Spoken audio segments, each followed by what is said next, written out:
തമിഴ്നാട് കയറിയ പിന്നെ പൊറോട്ടയും സാലനും കഴിക്കാണ്ട് എന്തോന്ന് പോക്ക് അല്ലേ? അപ്പൊ ഒരു കടയ്ക്ക് നല്ല പൊറോട്ടയും സാലനിയും പറഞ്ഞു കേട്ടോ. അവിടുത്തെ സാലന എന്ന് പറഞ്ഞാൽ നമ്മുടെ അവിടുത്തെ സാധാരണ വെള്ളം പോലെ അല്ലാട്ടാ. നല്ല കട്ടിയുള്ള കറിയാണ് കേട്ടോ. അതിൽ ചിക്കനും ബീഫും എല്ലാം കൂടി ഇട്ടിട്ടുണ്ടെന്നാണ് ട്ടോ എനിക്ക് തോന്നുന്നത്. അതും ദേ ഒരു പീസ് കൊടുത്ത ചാറിലും കുളിപ്പിച്ച് ദേ ഇങ്ങനെ കഴിച്ചപ്പോഴുണ്ടല്ലോ.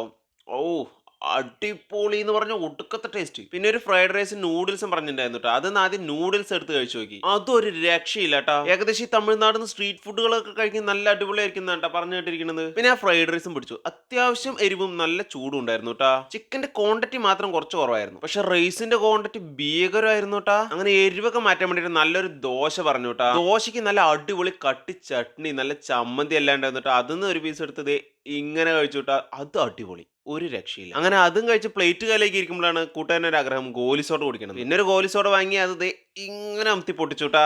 പനിനീര് ഗോലി സോഡ കേട്ടാ. അത് അത്യാവശ്യം കുഴപ്പമുണ്ടായിരുന്നില്ല, അടിപൊളിയായിരുന്നു. പിന്നെ ക്യൂരിയോസിറ്റിക്ക് വേണ്ടിയിട്ട് ബോട്ടലിലുള്ള ഒരു മിറിന്റെ ഫാൻ്റെ എന്തൊരു സാധനം കുടിച്ചുട്ടാ. അത് അടപടല മൂഞ്ചിട്ട്. അത് അങ്ങനെ തന്നെയാണ്. എവിടെയെങ്കിലും പോയി എന്തെങ്കിലുമൊക്കെ ഒന്ന് മൂഞ്ചണമല്ലോ. എല്ലാം ശരിയായാലും പ്രശ്നമുണ്ടല്ലോ. അപ്പൊ അടുത്ത വീഡിയോ ആയിട്ടാണ്. അതൊരിക്കും ടാറ്റാ ബൈ ബൈ.